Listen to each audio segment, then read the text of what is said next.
also, Said, did an open mic the other week. You want to Oh, tell us a how'd bit that more go? about how'd Yeah. that go? Well, I broke my my comedy virginity, I guess. It was my first open mic. It's pretty fun, man. It's weird, like just standing there in front of a bunch of other comics. It was mainly other comics, and I'm like, oh, this is gonna be a bit tough, trying to crack a few laughs from them. But surprisingly, I did well. And even after the show, you know how just like all comics just end up meeting together and talking. Mhm. And I got a few compliments. They're like, yeah, keep going, man. It's Oh, actually nice. pretty Yeah. good and stuff. And Did it I guess I'll be inspire doing you it to keep again. going? Yeah, that was my next question. Like, Yeah. yeah. Do you think you'll do it again? 100%. Yeah. That's It's awesome. like once you get the first taste, I'm pretty sure, like, you know yourself, since you do stand up from time to time, you get you know what it's like. So Yeah. you know that it's just something you have to keep practicing. Yeah, and the comments from people after can mean so much, especially in the beginning where you don't even know what they're not famous people by any means. You don't know what level they're at, but just anyone who you saw seem confident on stage come off and be like, dude, you got to keep doing this. You got to stick with it. Can just like mean so much more than you really like even can think of before someone says that to you. It's really fun going to those open mics too, especially when you're super nervous. You know, you don't know what you're going to say. How long were you up there? It's 5 minutes for everyone. So Okay. I Felt just like 5 hours though. Let's be real. Yeah. I'm used to the Kill Tony 1 minute, you know. So when I heard it set it was 5 minutes, I'm like, damn, that's a long time, you know. I know what Yeah. I would do 5 minutes. It's a long Yeah. time on stage. The first open mic I did, you got 5 minutes, but you probably could have gone as long as you wanted because I think there was like 3 people in this whole entire dive bar. And I think I did like 90 seconds, honestly. I thought it was going to be 5 minutes. It was so short. I had like 3 different things to say. I was like, this will be about 5 minutes, you know, factor in the laughs. I'll probably get a few applause breaks. And this is 5 minutes. It was me just going like straight, just talking for 90 seconds and being like, all right, that's my time. It was pretty embarrassing. yeah. I ended it basically the same way. I was just like, I couldn't find the punchline for my last jokes. I was just like, yeah, that's me. I'm done. And somehow that got everyone to laugh even more than my actual jokes. Yeah, something that I've noticed going to more shows now, it seems like the more, like if you can go to a comedy festival and see like one of these weekends where it's 80, 100 shows that you see just all day, you know, like hours and hours of different shows. Sometimes you'll see guys at one show, then at hour later at these festivals, you'll see them again doing the same set but with slightly different wording, or the same crowd work but with slightly different people and how they're maneuvering things. You can kind of start to put it together like a puzzle. Like I think I've learned more from going to the festivals and as a fan and just soaking up so much stand up about how doing stand up myself, or for you or anyone else, just like watching these people and then watching them do the same set in different settings and stuff, and just a packed weekend of stand up makes you just realize like, oh, there are tricks to this thing. Like if I do something, if a joke bombs, I used to be like going to open mics. It's like, I'm just going to say this script basically that I wrote and memorized, no matter what, word for word, I'm going to get through it. If something goes well, that's awesome. If something like it seems like they didn't understand or it went over awkwardly or whatever, I'm just going to go to the next thing. But after going to all these shows and seeing hundreds and hundreds of shows, you really realize like they expect the comedian to be making jokes and stuff. Something that's even funnier is when the joke doesn't go well and then they address it and they're like, oh geez, all right, like not crossing that one off the list, or just saying something stupid like, oh, you're not, even going at the audience like, you guys didn't understand that one, if you're really confident on it, or if you know it sucks, just like laughing at yourself and being like, man, that was a bad joke, making some sort of joke about that. Those are sometimes the biggest laughs that I was giving in the audience, is people like breaking the third wall and being like, geez, like I got to work on this one or something like that. But I never would have thought that. I thought that would have been like you're a weakness, or like more embarrassing, or you're making it worse, but that makes it so much better. So yeah, I feel like just keep like how Ali was saying, he's got all these shows coming up and you're doing the open mics, like blending those two together, like going to a lot of shows and getting on stage, I feel like is pretty valuable too. We got Yeah, to combine side. 100%. I'm trying to surround myself with like comedian friends in the region, just like constantly talking to them. I'm kind of developing a mentor as well, just to constantly bounce ideas off of them. And Yeah. he's the one who actually introduced me to this open mic. So I think having someone that has experience to constantly be around can be very beneficial, because Yeah. you can just have this direct link to someone who can teach you these tricks, and even like look at your content if you film it and record it, and then just like share his ideas about it. It's like, Yeah. say, okay, maybe you can adjust the wording on this, like you said, the phrasing, maybe the energy. So all of the above. Would you do Kill Tony if you had a chance? Would you sign up? Fuck yeah. Yeah, Yeah. why not, man? You I can't- feel like I enjoy American. Like I think I enjoy more like the American scene than the European scene, but that's probably just me. Also, engaging with Americans and the Europeans, I notice my comedy kind of works more on Americans than Europeans. I don't know if Okay. this is 100% true, but we'll see. Yeah. Well, That's Joke exciting. World, what's your analysis of international comedy then? What's your It's favorite funny. spot outside the United States? Let's go. Joke World. Okay. Yeah. Yeah.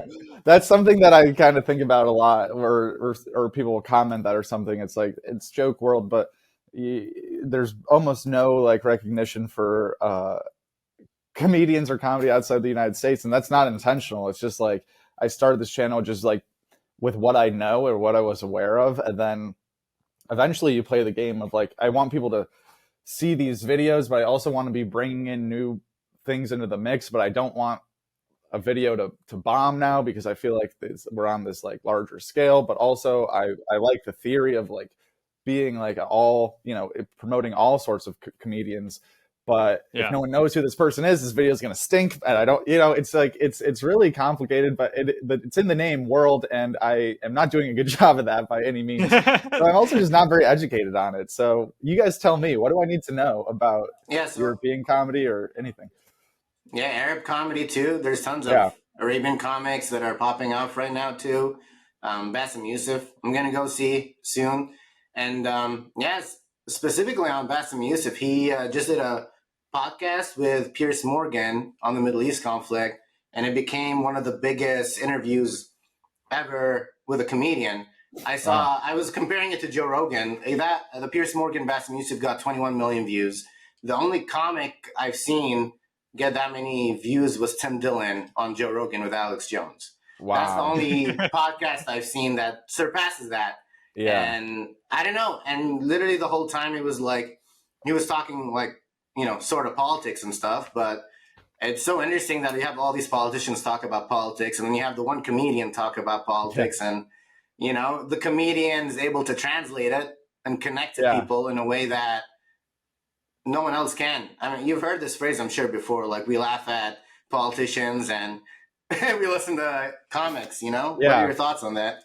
I have not seen this interview. I don't know much about politics or any conflicts, but I guarantee that I would resonate more with what he was saying in that interview than any politician's statement whatsoever. I mean, you see it with American politics, like Tim Dillon or Joe Rogan or any of these guys are like giving it, you just are like, this makes so much sense. You're giving it how it really is. And it's not opinionated at all. They're just trying to point out the obscurities in, society, because that's how their brain works. And you're just like, it's so relatable and it makes so much sense. And then you see a politician talk and it's like, this is nonsense. This is all bullshit. This is like, it's crazy. And then they want to like hold politicians to this high standard. And maybe that's why like a politician can't, like a cliche of like running for office, you got to have the wife and you're kissing the babies. Everything's perfect and clean in your life.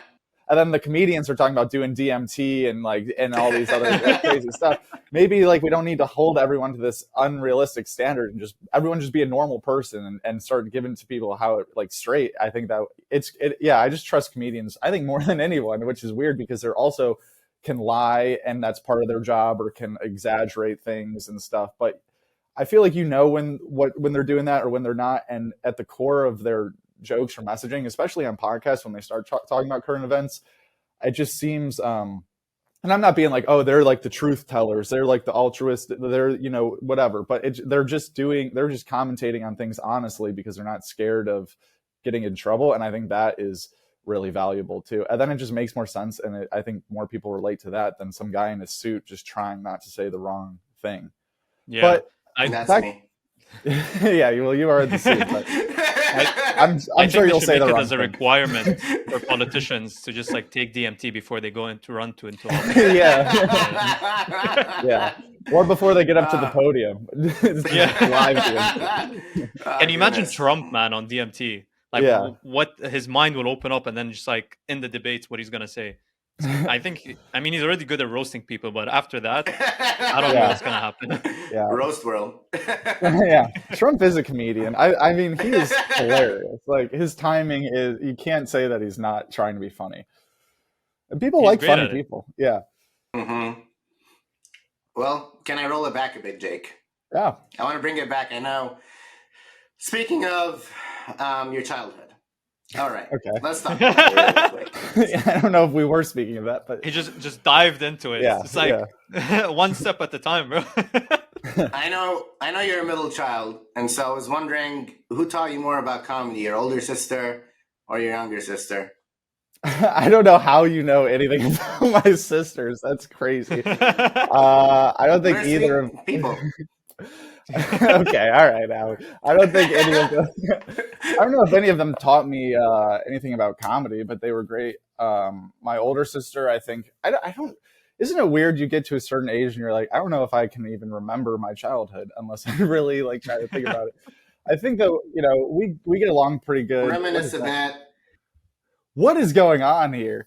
That is weird. I don't like I'm just that. giving you some reflection about your childhood and such. Yeah, you can see I'm the sorry if basketball you don't hoop like in the it. background. Yeah, that is weird. What the fuck? Does that bring you Yeah, the it is a bit thoughts? weird, isn't it?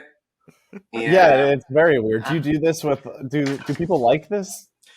I'm sorry. I want to know what other people's reactions are to this. Surprise, dude. Okay. I'm just gonna assume that you know everything from here on out, so I don't even know how to. I feel like this is more of a quiz now than a. Bro, we know what time you shit even. Yeah. Yeah. Are there cameras in here? Yeah. Do you know where I'm at right now? Just... Well, you remind me a bit of the Hot Ones guy, Sean Evans. Isn't that his name? I feel like you ask questions a bit like him too. Have you heard it yourself being compared to him too?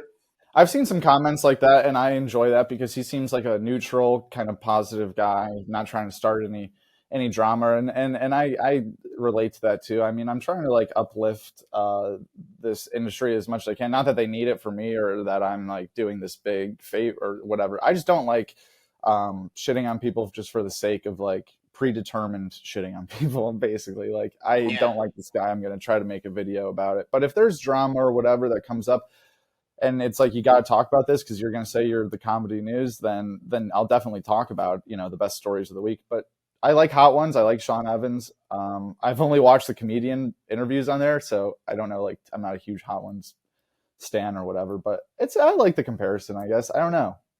What do you guys think? I love Hot Ones. I think he's legendary, honestly, for being able to do that kind of interview, get it out of people, and they're more mainstream, huge celebrities that are on him. Yeah. And I love the spicy wings too. So yeah, I can't believe that. I can't believe that you printed out a picture of my place. Sorry, I don't mean to. I don't mean to make you feel uncomfortable or sad. I want you to feel like at home, like. Yeah. At home, right? Yeah. Which has a better football team? Which elementary school? It's South Elementary School. Well, which is better for football? I'll say that it's worse because that's our first grade building, and those kids are like 40 years old, and at it's like fourth and fifth grade, so they have the size advantage, and they can talk and like fully walk and stuff. I guess you can walk in first grade. I don't know. Yeah. That's usually what happens when you go into school, yeah. Yeah. You start football at that age? At super young? Elementary school? No, you start in fifth grade usually. Unless you're doing flag, then that can be any age. But yeah, me and my friends started in fifth, sixth, was like not associated with the school. It was like whatever team you got on. And then seventh and eighth was middle school, and then obviously high school ball from there. Football. And what's worse, losing in football or bombing on stage? Oh, you've done both.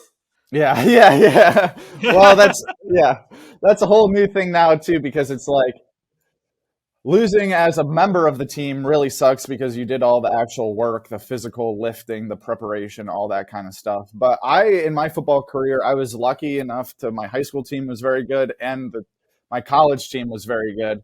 But they were always so good to where I was never contributing all that much. So that's fine with me. I like being part of good programs, but it was usually winning when you're playing. So I'm going to take this as a fan perspective. Like, what's worse as a fan? Like either the Ohio State Buckeyes are losing or the Bengals lose on a heartbreaking loss or bombing on stage. I think I would rather lose my team lose just because you can blame other people. It's not as personal. I guess you could blame an audience when you bomb. Sometimes you can do that. Oh, those guys, that audience sucked. That crowd sucked. But it's nice to blame a ref or to say that's not fair. All this stuff, unless you have money on it. If your team loses and you bet on them and you have a heartbreaking parlay loss at the same time as your team goes down, I would take that bombing on stage over that 100%. Bombing on stage. The financial loss is too much. You seem pretty sad here, though. Yep. Honestly. Jesus Christ. Yeah. That was my last high school game of all time. That's how you ended it off, your high school career. Yep. Man. It did. That's still better than bombing, you would say. The embarrassment of bombing. Maybe. I don't know. I don't have a picture of me on stage like that. So I mean, maybe. Making me relive my childhood, right? Yeah. And you know what? You can always bomb again, but that kind of stuff sucks because in that moment when you're 18 years old and you're like, this is the most important thing of all time, you can never get this back. You can never go back to high school and play again. That seems so much more permanent. Bombing, you could do that every week if you want. Right. Fair. I don't know.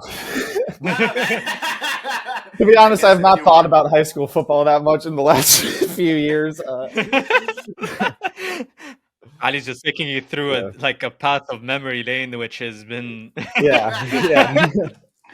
Man, I'm excited to talk more about comedy with you and the world of comedy. I want to ask you, what's your opinion on? This is fucking insane. This is insane. This is hilarious. I'm thinking this is funny, just so you know, but I'm also thinking this is insane, and I did not expect this at all. What's my opinion on heckling? Is that? I'm sorry. Exactly. That's literally what I was asking you. Yeah. You literally heckled me. Yeah. Why do people heckle? That's what I never understood. Like, I've been to many comedy clubs and hear people just scream the weirdest things, and the comics roast them, and it's fine. It's part of the game. But why? I think it can be one of three different things, if I had to guess. Number one is the classic. You get triggered. It's usually probably a white woman who heard something political and is like, I can't stand this thought going on. I'm not smart enough to realize that these are jokes. I'm taking this completely seriously. And they just are overwhelmed with an urge to yell something out because they don't like the material. I'd say that's number one in the group of three that I'm just making up off the top of my head. And that you can understand why I guess that would maybe happen. It's just probably someone that's not that intelligent, can't comprehend that people could say things without really meaning them. Number two would probably, maybe there's four, because number two, you could just say alcohol. That's its own category. Then there's the people who see nowadays, comedy online only on TikTok, and people don't want to burn their actual material because they're using that for their hour. They're touring that. It's you can't just post that online. So they're posting crowd work clips. They're posting audience interactions because they need engagement online to one, make money online, to gain more followers, to sell more tickets, to expand their audience. So they need to be giving stand-up clips to their algorithms without burning their actual written jokes. So they're all fan interactions. And then these go viral. More people are getting into comedy now. I think everyone can agree that this is booming, and they think this is what I'm supposed to do as an audience member because they don't know just the culture of, there's something to being an audience member. You don't just go show up and sit there. You can be a good crowd or a bad crowd. You can be clapping more. You can be not forcing your laughter, but just giving it up a little bit more to create a better environment for everyone. There's nothing worse than going to a show and the crowd sucks and you're in the crowd with this group of people that just is like either judgmental or low energy, and it just makes the whole show worse. So, you do have to contribute to the show as a member of the audience. And if you think that's what stand-up is supposed to be because you've only seen it on TikTok, that could encourage some more heckling. And then I guess the other reason that people do it is because they think that they're helping. You'll hear that a lot, like Yes. like they or they just want the attention on them, like they like to get roasted, they want to be part of the show, or they're trying to yell out a line that they think is funny, that the comedian like hasn't thought of or something. Usually they end up either stepping on the joke, or it's just some nonsense that wasn't as funny as what the person was about to say, or they just want the spotlight on them for a little bit. They want to get roasted, they're on a date or something, they think it'd be cool to show off to their girl, like I'm gonna outwit the comedian. And I think that's another reason that people do it. I could never imagine, just as like a shy kind of person, I couldn't even imagine going in a coffee shop and like yelling something out loud for everyone to hear, like let alone like a comedy club where the person's trained to respond and just like, obliterate me. Destroy. Yeah. I just can't imagine, even if something like crazy was going on, like I walked down the street and there was a protest of 100 people and they were protesting against me, like just pictures of my face and say, we fucking hate this guy, and everyone's walking around fuck Jake parade. I feel like I would still walk by and be like, oh geez, and then I would just like, I can't imagine just like disrupting attacking or disrupting stuff, or being like, my opinion is gonna matter more than everyone else's. And then even more than that, like a show where people paid to be there, paid to get babysitters, paid to, they drove there, they're all For sure. And then sat down, dressed nice, and then you're going to be like, you can't say that, blah, blah, blah. It's like that. You're insane. I can't imagine thinking so highly of yourself to be able to heckle. Senior correspondent Saeed. Hello. How's it going? Perfect. Well, I've seen it go both ways. I've seen it go where people heckle and it makes it so funny, and I love that. Being in that energy where you don't know what's gonna happen. Is this guy off the hinge? Is this guy's drunk? He's yelling things. The comics having so much fun with it. But I've also seen it where it's ruined jokes, where it's coming at really bad timing. Jokes are storytelling, comes at the wrong time, deflates the whole joke. Yeah. And so. Yeah. I guess there are times where it can make the show better technically, because after the interaction's over, the comedian got some really funny moments with that person, and in the crowd you're all vindicated, because it usually ends with like a bunch of clapping and them being like, shut the fuck, they're done. They're embarrassed. And then as the crowd, you're like, you're brought closer together, and the comedian got some funny lines from dealing with this out of line person. But it's hard to say that like it is a good thing, because I don't think people are like savvy enough to know that like you should never do it on purpose, I guess. You can get brought into crowd work by the comedian who can, if they engage with you and then you want to say something snarky, like by all means, the floor is yours once they start interrogating you. But it's really a tricky thing to be like, I hope some like drunk person yells something out, because something funny could happen after, but like, how do you know how that's going to end? Like, they could just end up getting kicked out and like nothing funny happens. So yeah. Do you think a heckler can have good timing? Yeah. Yeah. 100%. Actually, I was just at, speaking of worldly comedy, I was just at Jimmy Carr on Tuesday. And it was in a theater. It was really funny. It was an hour and a half, just onslaught of jokes. His style, obviously, very like fast and just like one-liners and set up punchline. It was really cool, and it was in a big theater. And one portion of the show was going at this young man named Robert in the audience, and he made it a point to like really talk to him like 20 minutes by name, all this stuff. And then the end of the show was like this guy, they were asking questions or whatever. This is like 40 minutes later, and he's questioning this one lady who has been dating this guy for 2 weeks. Oh, also all the questions to Robert, Jimmy Carr was trying to teach him how to be a man sexually, like not, in today's day and age, like how to not get in trouble and all this stuff, like how to be a man sexually is what he was trying to teach Robert. And then 40 minutes later into the show, he's talking to this girl who's been dating this guy for 2 weeks, and he's saying that he wants to wait till marriage to have sex with her. She doesn't know what to do, all this stuff. And he was kind of talking and thinking about it. And then it was silent in between their interactions with the girl and with Jimmy. And then someone from the audience, from the very top, like mezzanine balcony, yelled out, ask Robert what to do. And it was like very funny because the guy from the audience got the call back. And then Jimmy up there like laughed and he goes, yeah, what should we do, Robert? He wasn't mad at the heckler. He like used his joke basically. And so I still wouldn't recommend doing that, but it did work out well. And this was literally 2 days ago in a theater with like 1,000 people. And yeah, I mean, I guess I did see a heckle work out where he had good timing and was like contributing in a funny way. But it's so hard to recommend that as like a good thing to do. Oh yeah, of course not. No one, not everyone has that. Not ability. recommended. Jake No. does not recommend heckling. Yeah. Unless it's funny.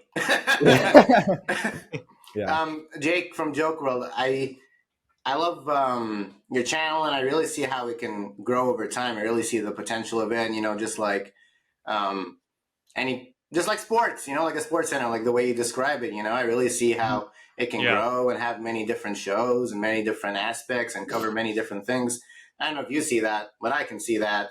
And then also, I had a few questions. So let's maybe speed up the answers a bit too. Ali doesn't have a few questions, bro. He has questions. I'm scared of Ali. What is your story? No, I'm kidding. Why do you love drama? No, I'm kidding. Oh yeah, you said theater or comedy club. What's your favorite way to watch comedy? Comedy club, I think. And then arena is definitely last. I've been to 3. I've seen Rogan, Chappelle, and Burt Kreischer in arenas. And then I've seen a lot of theater shows and mostly club shows. And I think the club is the best way to go.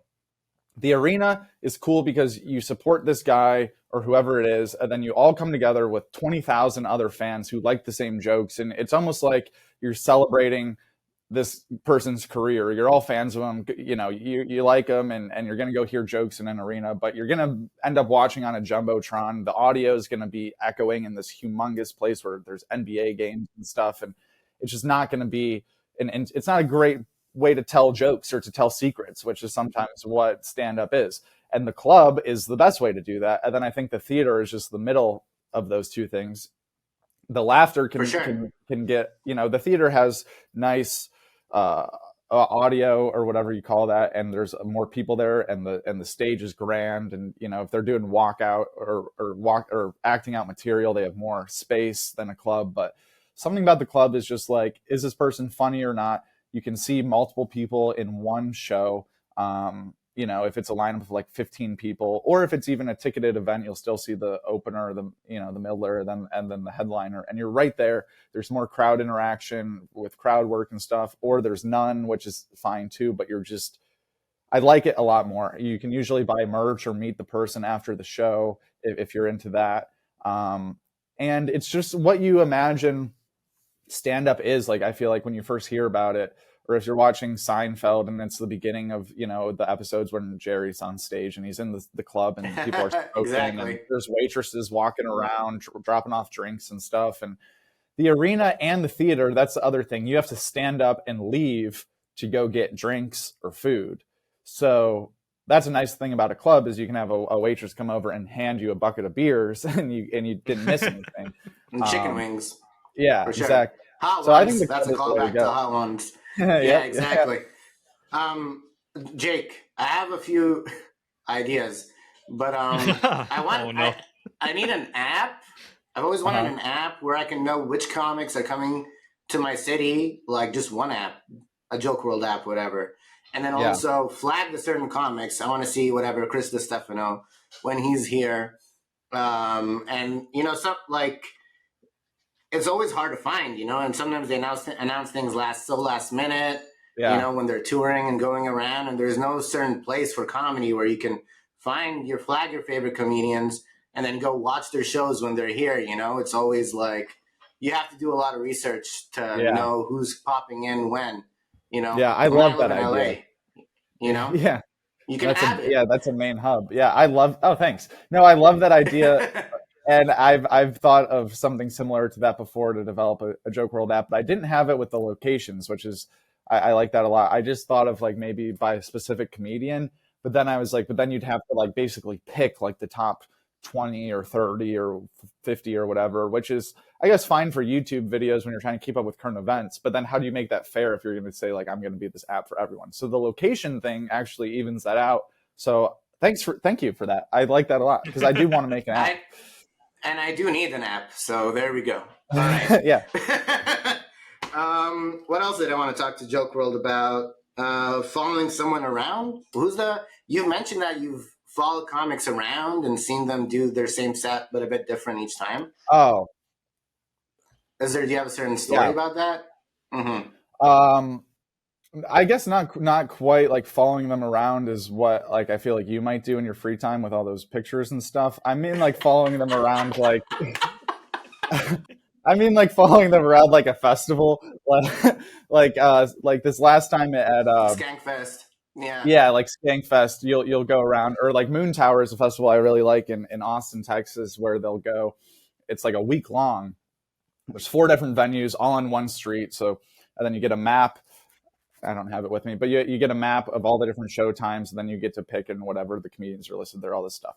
And it happened on accident, I feel like, the first time of just being at a bunch of shows, because the shows start at maybe noon and they end at midnight. So every day for a week, there's like 12 hours of stand-up, which is insane, or live podcasts or something. So you can go see these people tell their 10 minutes of jokes, and then at a different stage in a different venue, just accidentally from being at the festival, you'll see them do it again. And then once that happened the first time, I started to do it on purpose a few times, just because I was like, I want to learn more about comedy and the art of stand-up. And I noticed these weird different things that they would do at different shows, like even changing 2 words of a joke to see if it would be different or not. And then I could even tell myself, like, I actually liked that better the first time than this time, especially when you know what the jokes are going to be. So even as the audience member, you're not like necessarily going to be laughing because the trick's already been, it's already been revealed. Like a magic trick. Yeah, exactly. But it's still super interesting if you like love comedy and you want to learn about it and stuff. To like, it's almost a different type of show to get to go to. It's like an educational. It's like not a TED Talk. It's like a PowerPoint on like how to do comedy if you keep seeing the same person over and over. So maybe actually like going to New York or something and like stalking Chris Stefano for a week would actually be pretty good. Like following him everywhere he goes.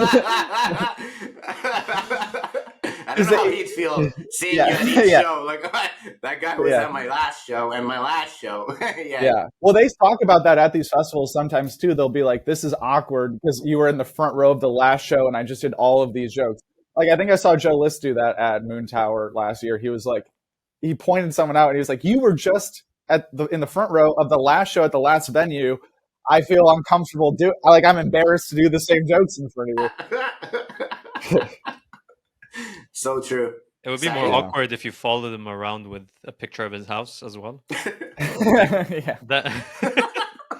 That's what Ali would do, just like go on GeoGuessr and just like start getting these people's houses and just show them a picture. Yeah, but I can't believe I'm like, no, I don't think they would. Yeah. Yeah, no. The Tesla's pretty cool as well. The Tesla's pretty cool. Yeah, that's okay. Is that a Tesla? I don't know. We don't know what that is, but that's okay. Definitely not a Tesla. All right, Jake. I have more ideas for you. Ready? Okay. What about comedy awards? Like there's the comedy awards show, but I don't know how like grassroots it is or who's voting for it. And I heard Bert Kreischer won this year. Congrats, Bert. And I know your movie's out and stuff. Congrats. But if I were to do my favorite comedians of this year, I feel like Mark Norman's up there, Theo's up there, Shane Gillis is up there. I've seen tons more comedians too, but like those guys are really like Bobby Lee, Santino. Have you thought about like an award show, the Joke WRLD Awards, or no? Or what are your thoughts on awards for comedy? Because I think sports have the Ballon d'Or. You know what I mean? You get this little trophy for being the best sportsman. Okay, what about comedy? I assume the Ballon d'Or is soccer, is football, right? Because I don't know what that is. Yes. Okay, he butchered the name as well.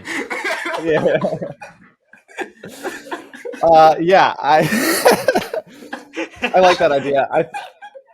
I have plans Did you call because I it did a blonde video. door, by the way? No, I just want to make sure. Did you say blonde door, Ali?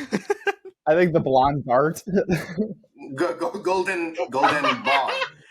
That's what it Oh, that's means bad. in French. You know, that's bad Yeah, because I exactly. know I'm American, but I'm still a sports fan, and like I have friends that would definitely know what that is, and I just don't. Like that's pretty embarrassing. But where'd It Ali has to be the go? Isn't biggest that? award show for sports, right? I don't know what else that would be. I mean, I I know. think they cut him off because they found out how bad that was, the pronunciation. So they just eliminated him. um, Yeah, exactly. but yeah, Right. or I guess we should wait for him to get back. Can you hear Oh, us? don't worry, he can hear you. I The hear you recording Okay. loud and he'll watch the recording later. clear.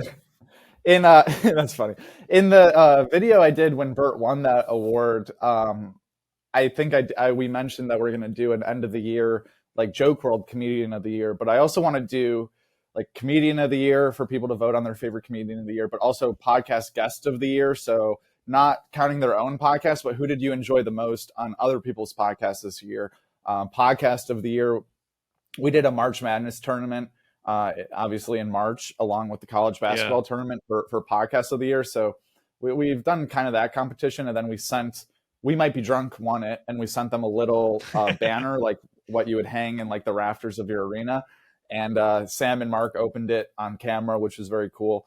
But I would like to do an award show where the comedians actually know about the award show and want to win it and are like campaigning to win it, because I would do it based on fan vote. I think obviously I'm not going to be like, this is a comedian of the year, because I'm just one guy's opinion, like Yeah. one random Yeah, of fan. course. So it would definitely be a voted thing, like by our community. And I definitely think we have the best comedy fan community anywhere in the world. It's people that really love it, that are super interested in it, in comedy and the ins and outs. They're positive people. They're not just trying to tear people down.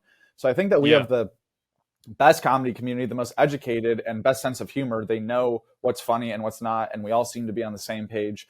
And so I would think that the Joke WRLD champion would be, the people's champ. It'd be probably the most true reflection of who was the best that year. So I definitely want to do something like that.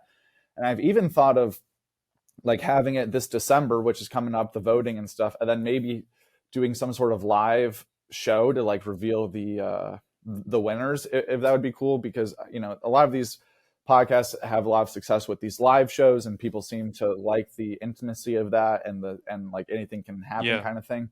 So maybe if it was get a few different categories, like guest of the year, comedian of the year, podcast of the year, stand-up special of the year. There's four or five categories. Newcomer, So something like obviously that. you're saying these are going to be voted, and you want to be impartial on the voting part. But what is your opinion? Like, who would What's you place your in opinion? these? Yeah, which ones would you choose for each category? Let's start with newcomer of the year. Okay, newcomer of the year. I think the easiest thing would be Cam Patterson, probably, because he is like the newcomer. And you interviewed Rick. I love Rick. I got to interview him too, and even the new Golden Ticket winner Heath.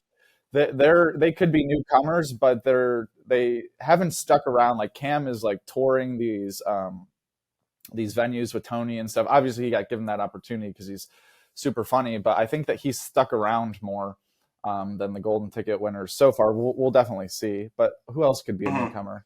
That was just off the top of my head. I mean, I'm sure there's other newcomers, but I would say that for newcomer, I think the person with the most on stage success has to be Shane this year. I mean, Beautiful Dogs was talked about in the highest regard out of any special for a long, my favorite long special time. Yeah, of the year. And I think that's why people were so confused or like wanted to debate when Bert won Comedian of the Year at JFL, because they're like, well, Shane just had this massive year. He's pretty much renownedly thought of as like the funniest guy on stage, I think, at this point by most people. And they're like, how could you not do that? But if you're going to base it on funniness, that award would never work, as stupid as that sounds, because it's Comedian of the Year, because that's so subjective. So I understand why Bert won that, because he did the most things in the industry last year.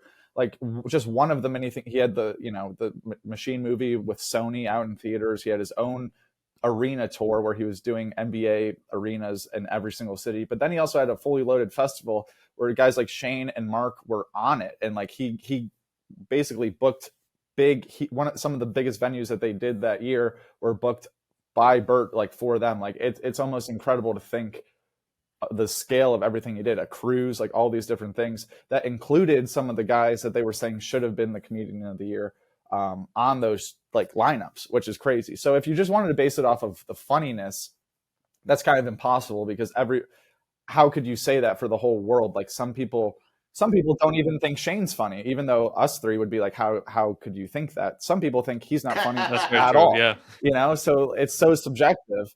So you got to kind of base it off accomplishments if you're going to be like a committee coming up with it. That's why I like this version where it's going to be just the fans. Who do you think is the funniest? And that's why I think it'd be fun to get the podcasts or the comedians to be wanting to win this and even promoting it. Obviously, that would skew it a little bit. I think in our March Madness tournament, we might be drunk, and Chrissy Chaos were the only people promoting it on their podcast, like community sections or Instagrams, and those ended up being the finals. Like, we might be drunk beat the Joe Rogan Experience, which doesn't make any sense, but it's because they were promoting it themselves. So like you can, so it's fun. I think it would be really fun, and I think some comedians would be like, I don't really want to like try to go win podcast of the year. It's kind of gay and embarrassing. But I also think that sounds like I think that a lot of them would, yeah.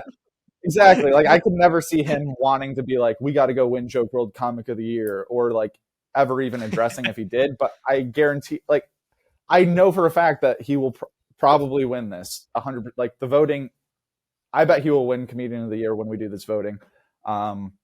Still tune into the live show though for the reveal. Maybe he won't. I don't know. But yeah, that would be my vote. And then podcast. Best podcast. Best podcast, if you don't count Rogan as a comedy podcast, because he has so many other like important people or smart people or whatever people on. If you take him out, then it really evens it out, because how could you not say that's the podcast of the year every year? Like it's so important. It's so it like boosts other comedians up so much, like for sure. Their appearance on there, like and it's so interesting. And like Protect Our Parks to Elon Musk, like it's just so interesting. That's my favorite podcast, but it's not like I know that people don't think that's a comedy podcast. It's almost like the news, like nowadays, like it's like a staple of culture. So I think that, I don't know, I like Bad Friends. I like Are You Garbage? Like as far as like this year, who's really popping? Because that's tough though. I mean, because you always got Theo, you always got, you know, Matt and Shane's Secret Podcast, but who in this calendar year really like separated themselves? That is a good question. I mean, Bad Friends hit a million subs. Bad Friends is my vote. Yeah, for sure.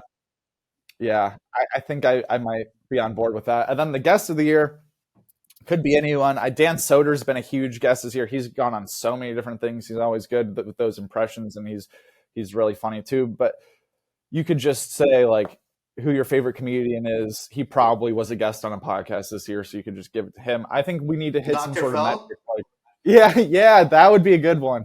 That would be good. I think it needs some sort of metric, like you've appeared on at least 10 in the last year or something. Because then it could just be like, oh, I vote for Bill Burr. He went on one podcast, and I like him. Maybe we can give it to Bassem Youssef this year. Yeah, for sure. The most popular one. You got to check that out later, Jake. But also, I have a few more speed round because we're running out of time, and I really have like at least a dozen more. So, best comedy city. Okay, I'm gonna give it to Austin. Also, don't worry about the time. I'll answer all these questions, but unless you guys have something Thanks, to do. Jake. I'm gonna give it to Austin. But I've never hand up. I've never been to New York City, so I mean. But I've been to Austin 3 different times, and every single time I go, I'm like, wow, that was awesome. Like, this is insane. The mothership is unreal. Everything everyone says about it is true and more. The only hard part is getting tickets, but they usually have standby ones if you go there. And they're also doing the most.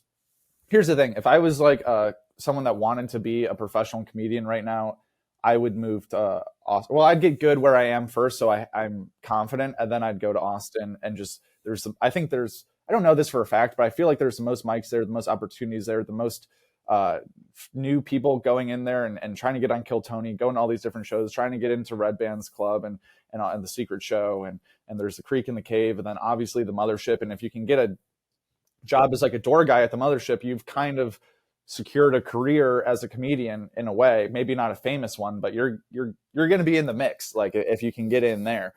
New York seems like, oh, also there's no state income tax in Texas, and there's more like land, and there's more, it's a little spread out. I'm sorry to interrupt. Oh, we said speed questions, man. You got 5 seconds on each question. What's going on? I forgot this is a speed round. Well, I haven't even got to New York. I haven't even got to the pros in New York yet. This is like halfway through my answer. I'll drop it at that. But yeah, Bro, Chicago is pretty good too. But yeah, I don't know what your take on all that is. It'd be interesting to have like a more objective research study on where is the best place to come out as a comic. Because I'm sure LA also has a huge scene. You could say the door guy thing about LA for sure. The Comedy Store guys, that's where Kill Tony started. He was just a door guy. Yeah. From what I've heard about LA, yeah, for sure. It seems like it's really good. It's a great scene once you've like made it. But from what I've heard, it's hard. There's not like endless mics. Like New York, you could do, like Mark Norman talks about like he's done like 6 shows in a night before. Like from what I've heard about LA, it's like it's a great comedy town and scene, especially as a fan, like getting to go to all these different shows. But it's harder to get stage time without a name there, and they have less open mics to just like grind and stuff. I don't know for a fact. I've also never been to LA. So, but Chicago, I hear, is good for their improv scene and a few super solid clubs there. And then New York is just like super legendary. I mean, so many of the best comedians ever have come out of there. I think that most real comedy people in the industry, comedians, fans that don't live in Austin, like if you're not asking Tony Hinchcliffe, I think everyone would probably say New York is king. But something's happening in Texas right now. I mean, everyone's moving to Texas, Austin too, right? It's so interesting how many top comics have moved there. I'm amazed, honestly. Because of the taxes, bro. Because of the taxes. Taxes and the mothership together are just like, you can't beat it. 100%. So you've studied so many comics, so many comedians. How do you succeed as a comic? I think the thing that makes a comedian successful versus people that aren't completely successful yet is learning how to just be completely yourself, authentically on stage and on podcasts, and not try to even be a comedian, if that makes sense. Like, I feel like most people that get into this whole entire rigmarole are people who have been funny in their real lives, with their friends, with their families, at the lunch table, in the locker room. And then you try to go to an open mic and you're standing and you're sweating and you're stiff and you're saying this setup and punchline joke that sounds like a comedian would say, but you've never made anyone laugh like that before in your life. But you're like, now I'm going to do this like either edgy, like dark thing, because I'm trying to like show that I'm not a pussy on stage, or I'm doing this pun or some wordplay, but that's not even how I was funny in real life. And if that is how you're funny in real life, then you should do that on stage. But I think when people can access their actual relaxed voice, where they can go up on stage with no material and be like, I can figure out how to be funny because I'm a funny person, I think that's when you flip that switch into like the next level of being a comedian. I'm not there, and I don't think most people are there. I think there's famous people, famous comedians that aren't even all the way there yet, but they're so naturally funny that they can get up to a good spot of it. But then I think like you can tell Theo Von or Joey Diaz, like they're just them up there. And I know they're very unique, but I don't even think you have to be like have a shtick or something like that. I think you just need to be like interacting with these people completely wholesomely, like not trying to look cool, not being scared to be embarrassed, and not, being scared to be the punchline of your own joke, and just like being completely yourself in these podcasts, not just being like agreeable because you're on a podcast with someone and you want them to like you or like your show or not waste their time. So you're just like laughing at whatever they say, even if you don't understand it, like being able to be like, wait, what do you mean by that? I feel like is something that I struggle with, because when I have Mark Norman or someone on, he's obviously, he's Mark Norman. Like you want this to go well, you want him to have a good impression of the channel. But I think that to get to that like level of where we see these guys at, you'd have to be comfortable with Mark saying a joke, and if you didn't think it was funny, just being like even addressing that or busting his balls or something like that, instead of just being roast like, him, my gosh, Mark's on my show. Like, yeah. Anyway, my next question, and I'm not good at that yet. But I think that's the level that people need to get to. Or like if he says something confusing, be like, wait, what do you mean by that? And I just be like, yeah, for sure. Anyway, like I see here that, here's a picture of your house. But so I think that distract him. Yes, exactly. Yeah. I can't believe it. I think that's what makes people like that next level successful. Thank you. And then Jake, also another question. How do you recover from being canceled? We've had many comics who've gotten canceled. What would you advise someone like Tony Hinchcliffe, right? He got in trouble. Yeah. What would you advise him to do when he's in trouble? This is not something that I've necessarily dealt with, but I've observed it from a lot of different people and seen how people respond and how it works out for them. And I think the best response seems to be at this point pretty calculated, which is just don't apologize and keep going, doing your stuff if you stand by what you did. So like if Tony's situation, he was trying to make a joke, people took it out of context, and it was he stood by that as like, I was on stage, the guy before me was Asian, and he was talking about how everyone here is so like racist and all this stuff, blah blah blah, and like trying to get people to feel bad for him. And then Tony flipped, it's a misdirection. Then he comes out as the white guy and just tries to be as racist as possible because that played on what the guy was just doing. Like it made sense as a comedic choice, and he went for it. And then people took it out of context, acted like that was just like his intro to this guy. That would be insane if that's just how you were like, I'm sure you guys are familiar with the clips and the story. So, and then he just, went forward, kept doing his show. He wasn't like, I'm going to try to learn and I'm going to take some time to, learn about the Asian culture and really reflect, like, because he didn't mean what he said, and he wouldn't have meant that apology. And then that just lets people go like, yeah, you did do something wrong. You are this, you are that.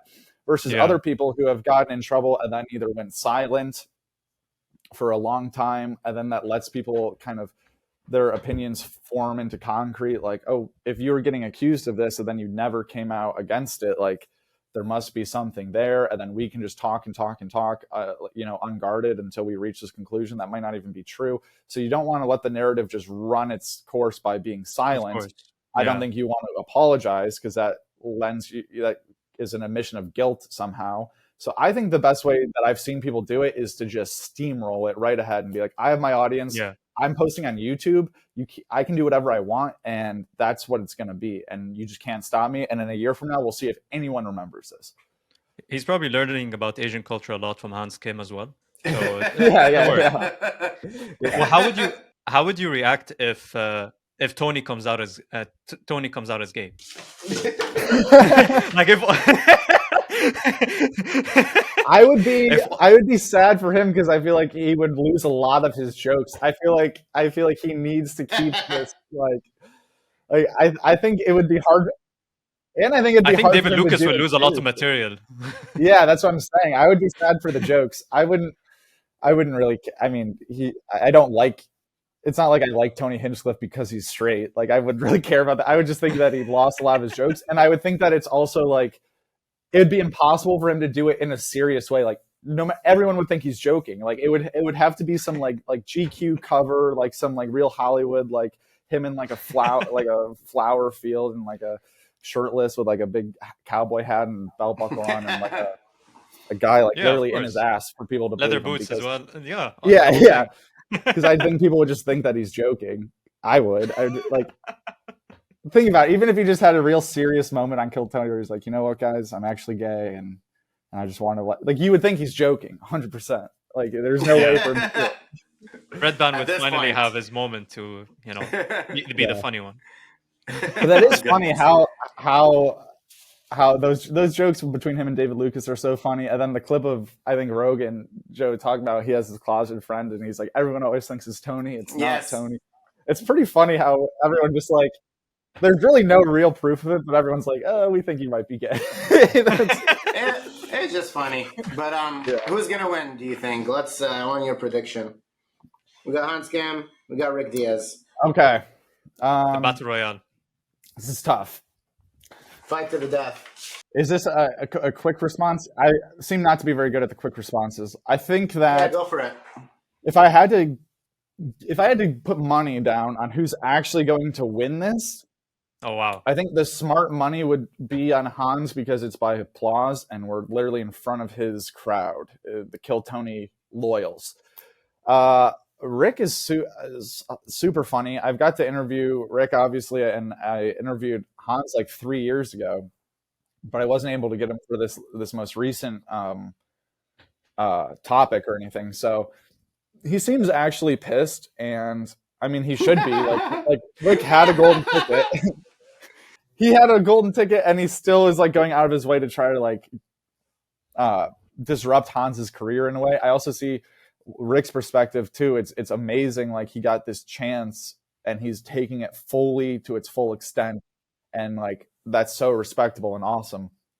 I think that the home crowd has a lot to do with it, but I think a lot of people just liked Rick's new. It was like a new.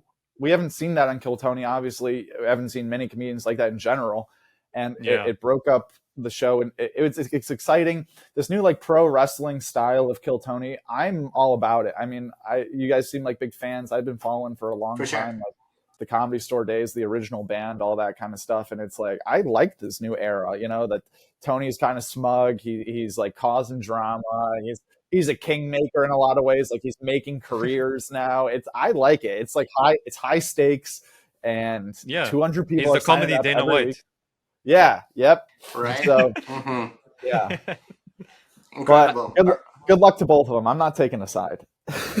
Perfect. Yeah. I was just saying. I just wanted to say, like, when we interviewed Rick, he even said like when he did this, when he challenged Hans Kim, like this was a challenge for him as an individual. He was dealing with this certain personal fear, I guess, which was to be this aggressive individual, which he isn't usually. Because when you talk to him, you see that he's a very calm person, and then when he's on stage, it's kind of different. There's a different energy there.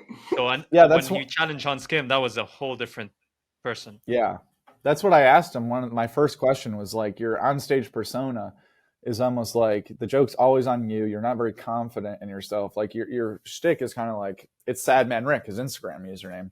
Mm-hmm. Yeah. But then you like brutally calling out Hans in the interviews is a complete 180 from who you are on stage. Like where does that confidence come from? And I guess you guys got down to the root of it, of just a challenge to himself, which is pretty cool.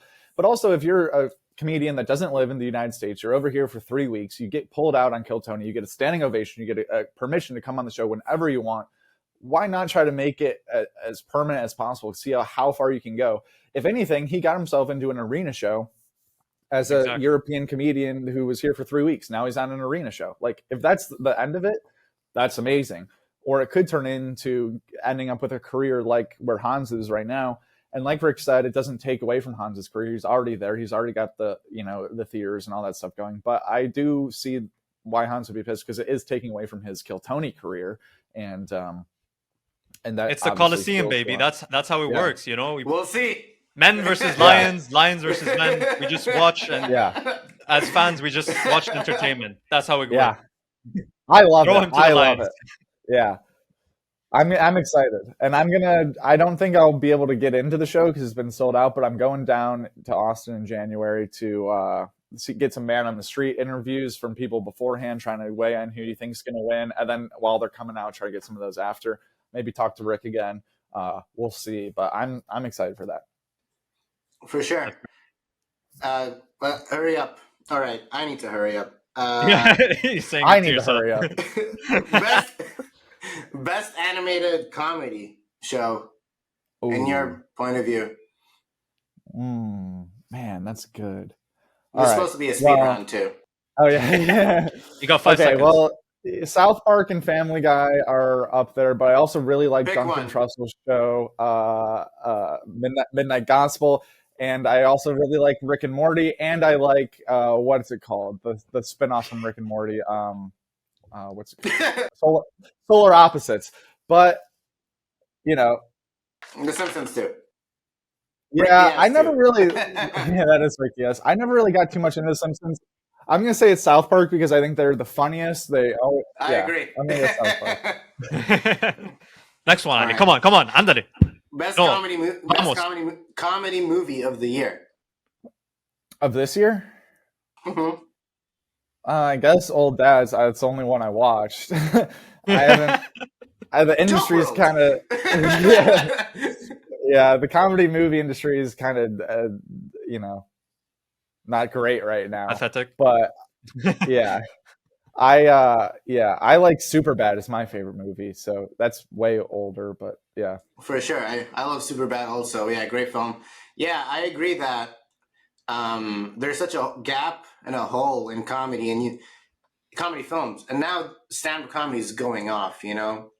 All these yeah. comedians are having bigger fan bases, more success than ever before. But there is a hole and a gap in comedy films. Yeah, and Well, because hopefully I we'll think get people to are see that scared. full. Yeah, the people that can afford to make them are like so anti-humor because you can't make a comedy movie really without having jokes in it, and the people that can afford to make these comedy movies in Hollywood do not appreciate these kind of jokes that would be in Superbad or any of Seth Rogen's other films, like, or the Step Brothers. Like, For sure. even basically the Will Ferrell and Seth Rogen universes are my favorite movies, I would say, and none of those could be made today, but they could be. It's just that people are just not willing to take the risks. But I don't think the risks are there because you see how successful the same humor is on stage and in podcasts and how people are fiending for it, and they just haven't put two and two together yet. Yeah. Do you think the jokes probably just don't translate very well into TV, as in the setting and the scenery? No, I think they translate because we've seen it in old comedy movies. I just think that the people that are willing to take the risks on stage have their own audiences, they have their own channels and platforms, so they don't have to ask anyone if this is appropriate or not. They can just throw it up on their Instagram and their YouTube, and they can tour it, and they have their fans who are going to buy their tickets. They can put their specials on YouTube. Or nowadays, Netflix has gotten around to being like, you know what, we're just going to roll with these funny guys. We're done giving notes because we're seeing. I mean, Netflix had a bad moment there a few years ago where YouTube almost took over, I feel like, and now they're coming back and like, all right, we're with you guys. So the jokes do work. I just think that we only see them from people who don't have to go through all these other avenues to release them to us. Whereas the movie industry, it's so many other people that are going to change this joke, just remove it, say we can't do that kind of thing. But if Mark Norman was the only person working on a movie, that movie would have all of his humor in it, and I think it would translate perfectly. But he's not the one making movies. But he is making stand-up, and he can release that without any gatekeepers. I think that's more of what's happening than it not translating. But I don't know. I don't make movies. Yeah, we'll see how it goes. I mean, are comedians smart or stupid? When I was a kid, I was always told comedians are like clowns and they're morons. But now that I'm getting older, I see that they're kind of the smartest people, and they see things in a unique way. I think the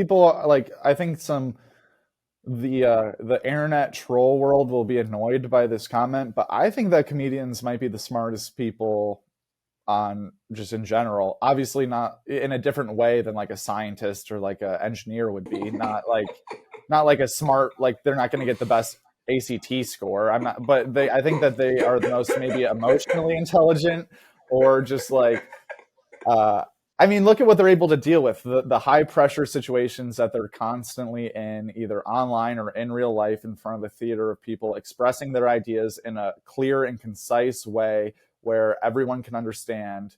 And they're complex ideas sometimes, and they're things that people might not want to hear, or they're saying things that are supposed to be outrageous and triggering, and then trying to figure out how to make people relate or see their point of view, even begrudgingly, or they're trying to dig a hole to get out of it, or they're just able. I mean, a lot of jokes you have to be smart to think of, like a callback joke. Your brain has to be like remembering everything in this conversation, and then during this, it has to call that back out and say, "Oh, this would be appropriate." And then the timing. I think it. I don't get. I mean, a clown, like a literal circus clown, I could see being stupid, but I think that in general. I think in general, it doesn't make it like you have to be smart to think of a joke, not even if you're a comedian, just like in real life. Like, unless you're doing physical humor where you're like spilling stuff or you're falling down, I think all humor is pretty intelligent. Like, you have to be, especially crowd work. Like, some of these guys, like For Andrew sure. Schultz, can go into a room and know everything about a history of some like overseas conflict, and or like how people are raised in different religions or all this different stuff, and stereotypes. Even that might not be like educational, but he knows every stereotype about every group. Like, he can point it out, he can talk to these different people, he can think on the fly. Crowd work itself, just writing jokes, structuring jokes about hard topics or about just a play on words, you kind of have to be smart to be like, this has a double meaning here. I mean, obviously, like I don't know, people could really pick apart that answer, but I think it makes sense to me. I don't know. It makes sense to me too, Jake, for sure. And like we talked about in the beginning, call back to how like comedians are truth to power sometimes. Sometimes only comics can talk about such a sensitive issue that everyone's thinking about, and address the elephant in the room and release tension, and bring people together. I mean, we literally had like a philosopher guy on the pod who was saying that comedy is kind of like a spiritual experience, when everyone comes together, laughing together, forgetting about everything, connecting, changing the way they think about the world. Yeah, it is kind of a religious experience, is how he described it. And some of these comedians spend a lot of time thinking, which is cool. Like they're not in a cubicle for 8 hours, 9 hours a day, rearranging numbers and like they're spending a lot of their day like thinking, I think, or sleeping or smoking weed. I don't know. But like at least when they're writing jokes, at least when they're sitting down writing jokes, they have to be in thought. And I feel like nowadays a lot of people spend all their time from waking up to going to bed, any moment of silence where they have to spend with themselves, they'll just take out their phone. And that's not what comedians are doing when they're writing jokes. They really have to be like thinking, and then thinking about topics, thinking about things. And even just that level of thought put into it, or just that time thinking about something, I feel like you'll have an advantage. And that's why over the normal person who has to go to work all day and then is just distracting themselves online throughout the rest of it, they never think or some people can't even spend time with themselves. They'll have to put on music, they'll have to put on a podcast. So I think that is another reason why they can appear to be pretty intelligent, is because they actually spend the time thinking about stuff that we might not. Quick questions, really quick. Crowd work. People talk about, like Matt Rife, he totally was like, people think I'm only a crowd work guy, in his new special, and he's trying to like shit on crowd work, or not necessarily shit, but kind of separate himself from crowd work. What's your thought on crowd work? Is it lazy or is it intelligent? I think it's what I commented on before. It makes sense because we've set up comedians to have to be distributing content all the time. So I think that's really what it's coming from, is that they need videos. So they're starting to do more crowd work, because crowd work has always been around in stand-up, but it's been like more recently where people at the end of their shows are being like, all right, let's do some crowd work or ask me some questions, because they're trying to get it on film, because they're trying to not burn material, but keep their audience fed with stand-up clips. So I think that's what's really going on here. And with the Matt Rife thing, I mean, I think most comedians respect him as a legitimate comedian. He's been doing this for 14 years. He's been on the road with Chappelle. I don't think that he would just be like, oh, this crowd work guy, like that's his only, he's got one speed, it's crowd work. I don't think Dave Chappelle would, take him under his wing if that was the case. I've never been to a Matt Rife show. I've only seen his stuff online, but I've seen his specials online. I've seen, and I've just heard about how other comedians talk about him. And I know that he's been doing this for a very long time. So I think it's annoying to be like, he's just a crowd work guy, because he does have good jokes. And I don't know. He obviously like broke the algorithm. Like, it's a perfect storm for him kind of thing. And like super successful. Speaking of someone who succeeded a lot, and he was able to do that for sure. Yeah. But something about crowd work is like, hey, who are you? Where are you from? What's your job? You're an accountant? You know what I mean? Well, that's what's happening. You guys been together. Yeah. I think that's the annoying part about it, is because they're forcing the clips. Like, that's the thing, is like then they're just going to laugh because they know that they need it for their Instagram.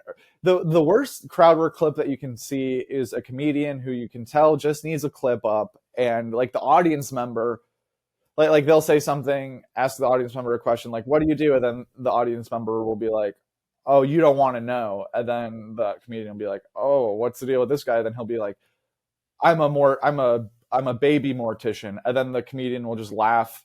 And then that's the clip. And it's like the audience member said the funny thing in this interaction, and you're just laughing on stage. That's not a crowd work clip, I don't think. I expect the crowd work clip for the comedian to say the funny part of it. You know what I mean?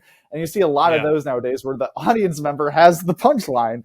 And it's like, this is just a clip. Like, you are just trying to get a clip up, which, respect. I mean, you got to get clips up sometimes. And that is what it is. But yeah, exactly. Gotta pay the bill. Saeed, what do you think, senior correspondent? Do you have anything else? I have more speed questions, but I'm taking a pause for you. I'm gonna practice what's it called, my silent treatment, and continue listening. Okay, landscaping. What does landscaping tell you about comedy? Is this on my LinkedIn? Are you saying like landscaping? Yeah. Photo of you landscaping. Are you talking about me like doing landscaping? Taking the jobs of the Mexicans? Landscaping has taught me that I want to get a different job, and that comedy would be an awesome one. I thought a lot about how I could be doing something else, or what I really wanted to be doing while landscaping. So it's a great place to get ideas. It's a mindless activity, kind of like the shower, I think. It's just like you can just think about stuff. Did it allow you to think a bit, and just like, because you're talking about how comedians like to, go into their thoughts, and landscaping, maybe you could be doing a certain action where it's just very direct, straight to the point. So you're allowed to travel your thoughts a bit more. It's for kind sure. of therapeutic. I used to mow lawns for like 4 or 5 hours at a time, and it's just like, or like doing something repetitive, like picking weeds like over and over and over for 8-hour day. All you have is like your own thoughts. Like, you're in your mind the whole time. You're not thinking like next weed. Like, you're thinking about like what you want to be thinking about. And for me, that was always stand-up, always comedy. Or if I'm on the lawnmower, like, I can listen to full Rogan episodes and hear him talk about comedy with comedians and like learn that way too. I don't think it's like, oh, if you want to be a comedian, you got to get into landscaping. But like, I don't think there's a direct relationship there. But it is just like giving yourself time to think, also while making money, which can be a hard thing to do at the beginning of a comedy journey as well. So yeah. And it's also the only like jobs like that I've ever had. Like, I've never worked at a restaurant or in retail or something. It's always been working for the city, working as a landscaper, and then one sales job, which I'm sure Ali already knows about. So speaking of, I want to know, what's it? So I discovered comedians and comedy clips through Joke WRLD. How do you do cool. like the research, the journalism, the research? So how did you discover all these comedians? How did you do all the hard work for me to just enjoy? That's very cool that you discovered anything through my channel. I just like to say that is awesome to hear. That's just like, I don't really have anything funny about that. That's just cool to hear. I don't know. I think I've just like been a fan of it for a super long time, and wanted to once I realized I wanted to pursue stand-up myself, when I was like 18 or 17, I think my sophomore year of college, which was, I don't know, like 2017 or 2018. So for the last like 5 or 6 years, it's really been like the thing that I think about all the time, even in this current position the last 2 or 3 years, where I'm not actively trying to like be a comedian or identify as a comedian or be like, I have a new career now, which I love and I'm happy with. And I almost feel like it's perfect that I was in the position of someone that wanted to do stand-up all the time and thought about it that way. And like, how do you do this and all this stuff? I feel like there was a good training almost, not even knowing that this concept existed. So then when it did come across my plate, I kind of like had this information already. I had already been studying it for a long time. I already knew the comedians that I liked, and these Rogan episodes, when I first wanted to do open mics and would and committed to this, it was really all I could think about.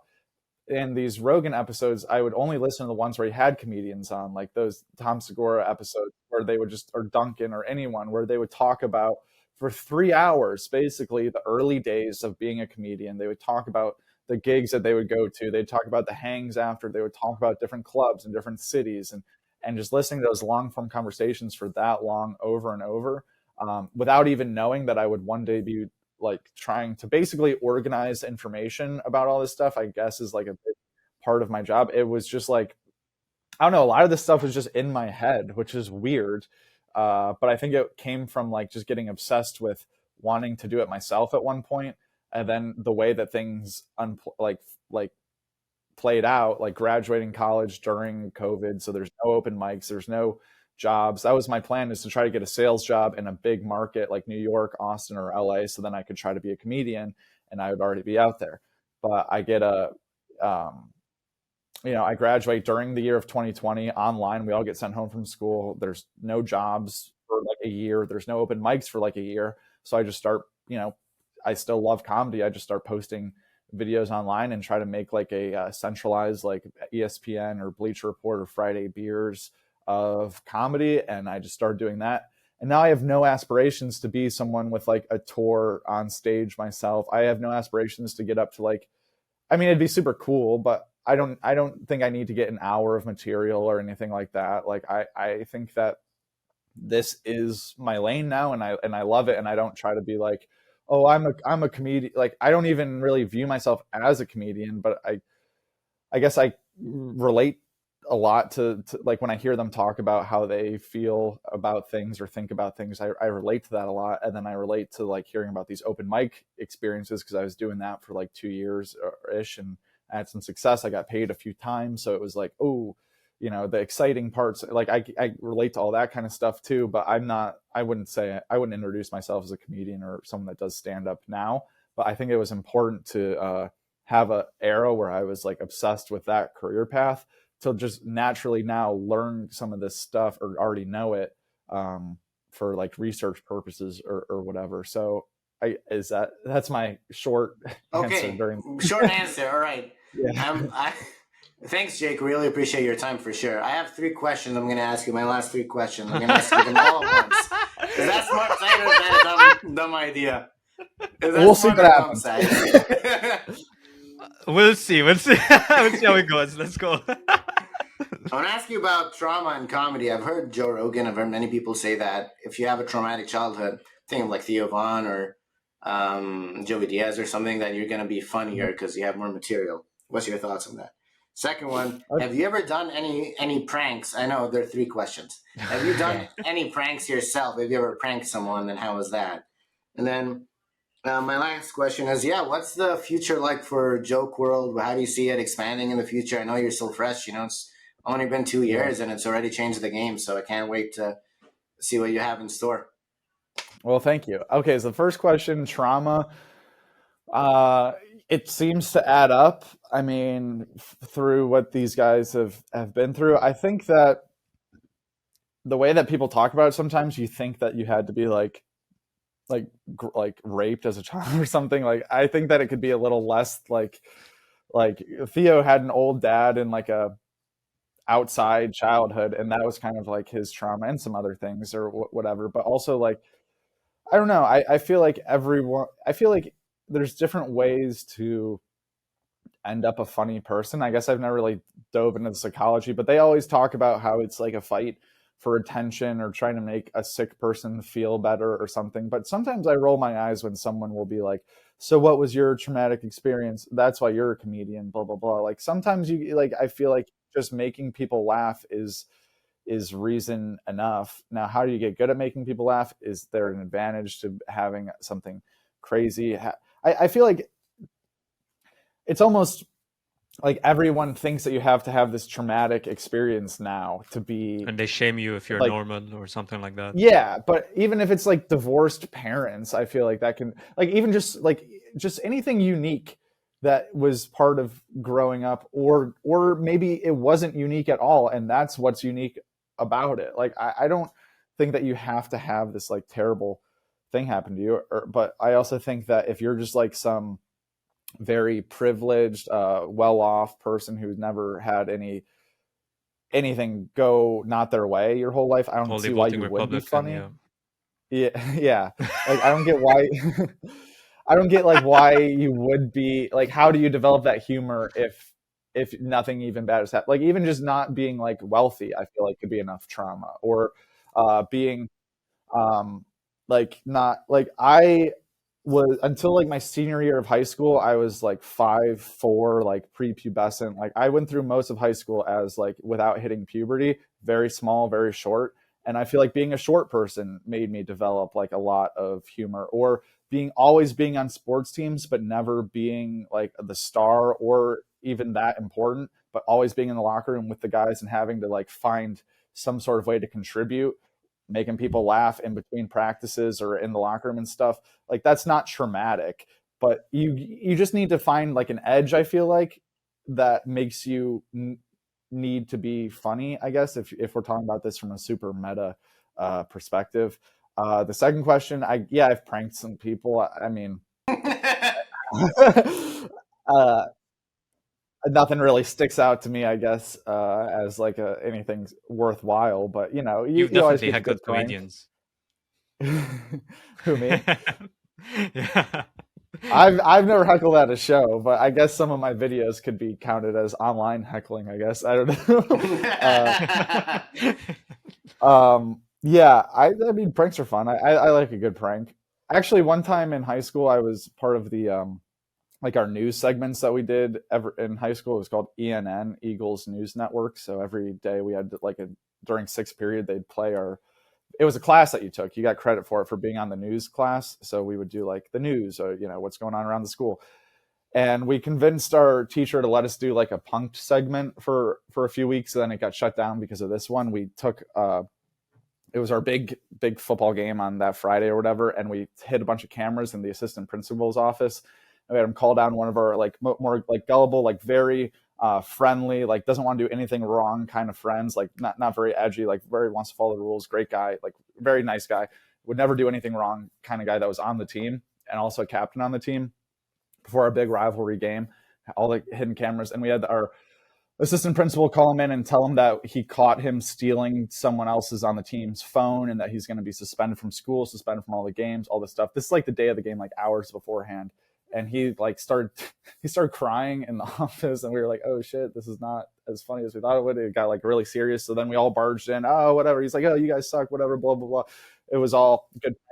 But then when we showed it on the news to the whole school the next week, like during sixth period, we were like, oh, this might not have been, this is bad. So that's why that segment got shut down, because we kind of publicly shamed one of my best friends in front of the whole, on the school news. But I haven't thought about pranks forever. I mean, that's just all I can think of off the top of my head. You totally roasted your friend, dude. Yeah. So maybe, yeah, I don't know. The good classic prank: hide behind a door Pranks and jumping out.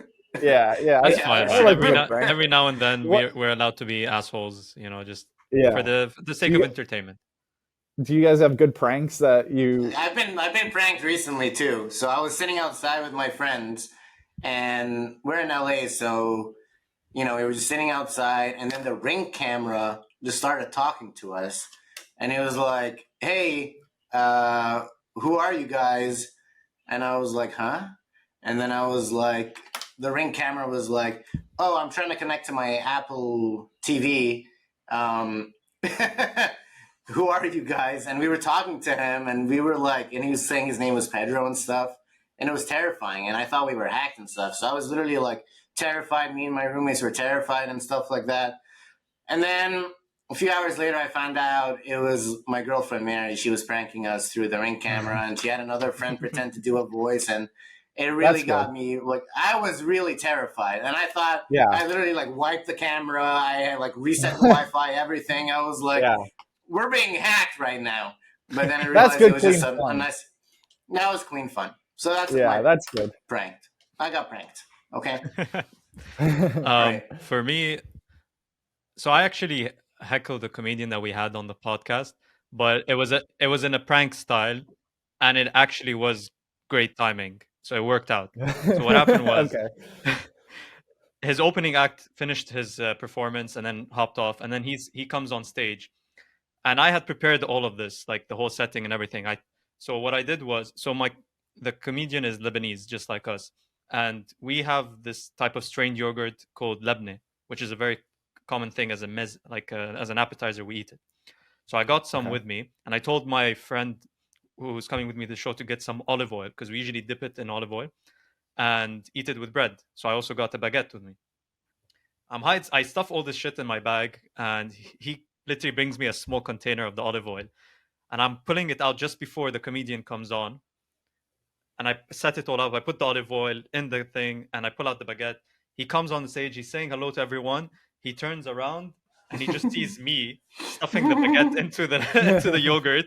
I was like eating it in front of him, like I'm literally holding a whole ass baguette, and he's like, "What the fuck? No! Keep eating, keep it." I give him the yogurt, and he's just like holding it in front of the stage, and everyone's just like cracking up. So I was like, "Do you want some?" That's another good, clean fun, and that's a good heckle. I mean, that's like a whole production. I wouldn't even call that a heckle, really. That's yeah.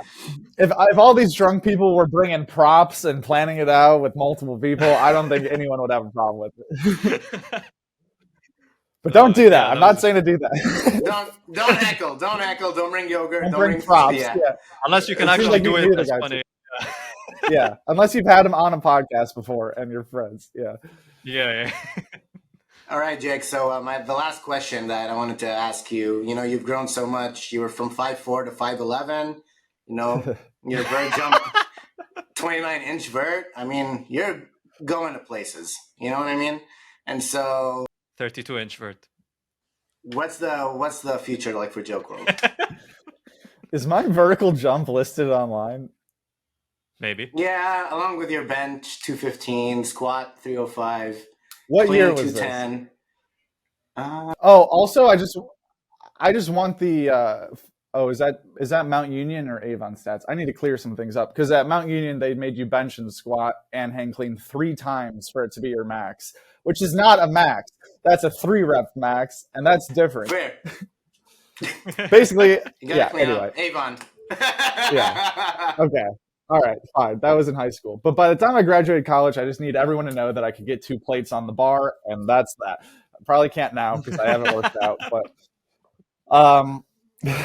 the future. Okay, you can dust it. You can do that now. Yeah. Now that that's out of the way, because I knew everyone, looks at me as just this big ripped guy. No, so the future, I would say, is hopefully bright. I don't know. I have a lot of ideas. The app, these live shows, award shows that we've talked about today, but also I think that eventually I would like to have a Joke WRLD comedy club. Hopefully, I see it in Austin, Texas, on 6th Street with all these other clubs that are amazing that I've had the pleasure of going to, and I think it could be something even cooler with this YouTube audience of like maybe even some sort of live stream comedy club to my YouTube channel, which could be, hopefully in the millions by then of subs. So maybe it's only a crowd work bar because it's live streamed. So, comedians come in, they do the mothership for their material. Then they come over here. Let's do some crowd work at the Joke WRLD Club.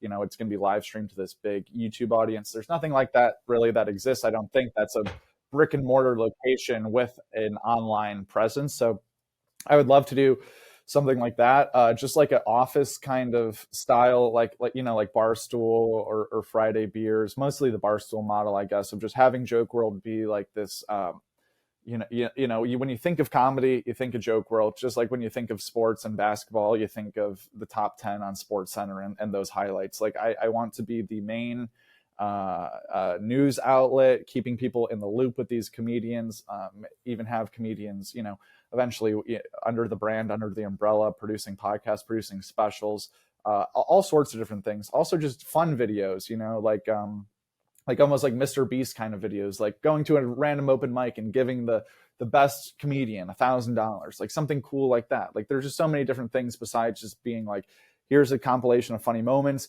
and here is what happened this week with your favorite comedians. I think that there's so much more content to make about comedy, and I think it's really just starting. I like doing these interviews and stuff too. I feel like it adds credibility to the channel because, you know, I didn't ask anyone to do this. I just did it. And now it seems to be going well. And I want to be like, how can I make this credible? More employees, more videos, more channels, you know, just keep expanding onto different social medias. And I mean, it's really just about like time and just every day, just keep trying to expand more until we can open a club, until we are just thought of as like this, you know, this staple for comedy and can help people, help comedians somehow. I would like if the brand could get big enough to where they're watching because it's Joke WRLD and not so much because of what the topic of the video is about, which we have not reached yet, but that would be another goal, because at that point, then you know, we could start helping out people that deserve a better, you know, I see a clip that's really funny from an unknown comedian and I could have him on and be like, let's blow this guy up. But right now, that would just be two random people talking. No one's going to click that video. So right now, we still are, you know, constrained a little bit on what we can post if we want it to do well, which makes sense. You know, you can't just expect people to care about you or your opinions just overnight. But I think eventually, as you know, I get more familiar with our subscribers and build more trust, I would like to be able to put people on or help people out besides like Mark Norman is not getting helped from maybe, I don't know, it's eyeballs or whatever, but you know, he's doing it on 100%. Theo Vaughn's clip that has millions of views, you don't think that's helping? You know what I mean? Yeah. All these podcasts that are getting exposure, you know? Mike Feeney, I didn't really know about him too much until you know? So yeah, totally. Yeah. Mm-hmm. So yeah, but the club is something that's going to be big for us. In the next 2 weeks, actually, we're going to make our merch public for the first time. So I hope people will appreciate that. I don't know how that'll go over, but people have asked for it, you know, here and there over the years. So that's going to, you know, be something that we do. But I would really like to be eventually even to a point, you know, 4 or 5 years from now, where someone else is the anchor of the comedy news. Maybe there's two anchors. Maybe it's like a sports show where there's debate about it and stuff. Right now, I still feel so personally responsible to be, you know, a good, positive influence and news source that I feel like you can't. A lot of these sports shows, it's almost like debate, like Stephen A. Smith and you know, one person takes one stance, so they take the other stance, and they're all comfortable shitting on these athletes, being like, this guy, he had a terrible night last night, he's fallen off these seasons and stuff. And I feel like that's too personal to do, like with a comedian. Even if you did it like by podcasts or specials, like, I don't know, this is not as good. This, you know, he was really off his game in this one. That's still not something that I'd want to be doing yet. But I feel like as content about content keeps evolving a few years from now, maybe that wouldn't be as serious, because I want to be yeah, I don't know. It just there's room for negativity, but I feel like people really like debate. So, you know, a few years from now, maybe I'm not even on the comedy news. Maybe I have someone else hosting it. I'm just kind of running this company, you know, around the club, around the channel, around our podcast that we were paying for. You know, there's a lot of stuff that I want to do, and hopefully it'll all get done. But for now, we're just trying to get videos out every single week as good as they can be. And yeah, I got one guy on my team right now and a few editors. But I'd like to have a bigger team. And thank you. It's been awesome. The best of the best. You know, I'm not taking it for granted. I'm very lucky. A lot of online is just luck too. I mean, it helps when you make videos about people that are already famous, but you know, we'll see. I just want to keep expanding and keep doing. Trying to help, you know, like there's been times where I've almost been jealous of some other YouTube accounts because they can just get like 300,000 views on a video in 2 days because they're just the title and the thumbnail are just like so negative and like just like going, you know, confrontational about these comedians who fans can be split on and stuff. And sometimes I'm like, damn, like that would just be so easy just to like say what everyone wants to hear. But I don't, it doesn't really. I also feel like negative content can die out because your audience will grow up and things will start being, you know, important in their life. I can't imagine having For sure. like Yeah, don't a kid think and then that way, still bro. caring about, yeah.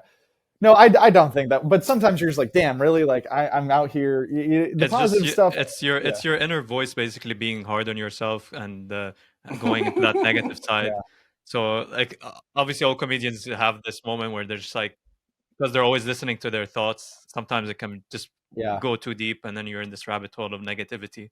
So yeah, you'll definitely have these thoughts, but in reality, like you said, people will mature and like this drama will fade away, so the attention on yeah. it will go away.